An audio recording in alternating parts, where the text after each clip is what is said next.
Herkese merhaba.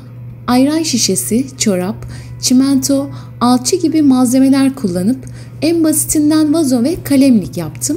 Umarım keyifle izlersiniz ve sizlere de fikir olur. İlk olarak ayran şişesini kestim. Daha sonra vazo için kullanacak olduğum kısma komple tutkal sürdüm. Bu elimde gördüğünüz kendinden desenli çorabı geçirdim ve fön makinesi tutarak yapışmasını ve kurumasını sağladım.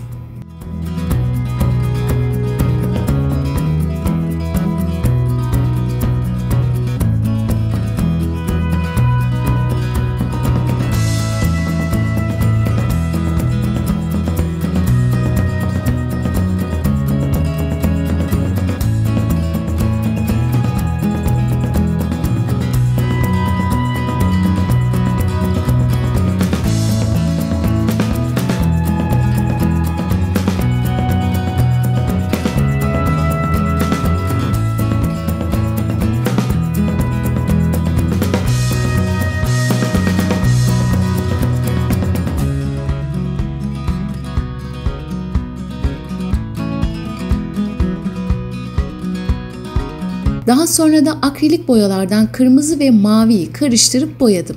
Biraz ağırlık olması için dip kısmına 2 santim kadar çimento döktüm. O da kuruduktan sonra üst kenarlarına nikelaj çıta geçirdim.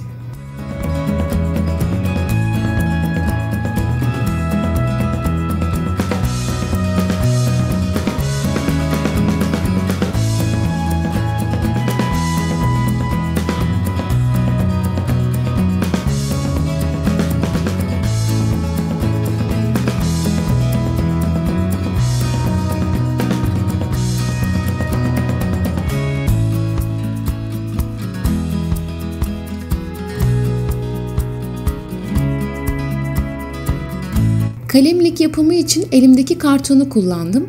Ona da yine aynı çoraptan geçirdim ve içerisine karton piyer alçısını döktüm.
Ertesi günü kartonu ve çorabı söktüm, güzelce zımparaladım.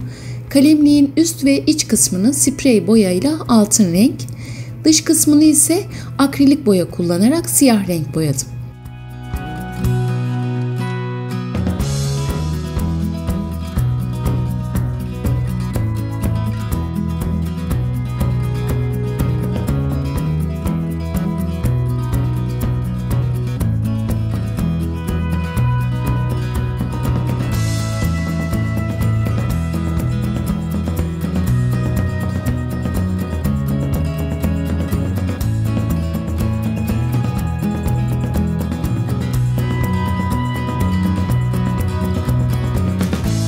Hepsi bu kadar. İzlediğiniz için çok teşekkür ederim. Herkese mutlu, sağlıklı, huzurlu, harika bir gün diliyorum. En kısa sürede yeni videoda görüşmek dileğiyle. Aşk ile kalın.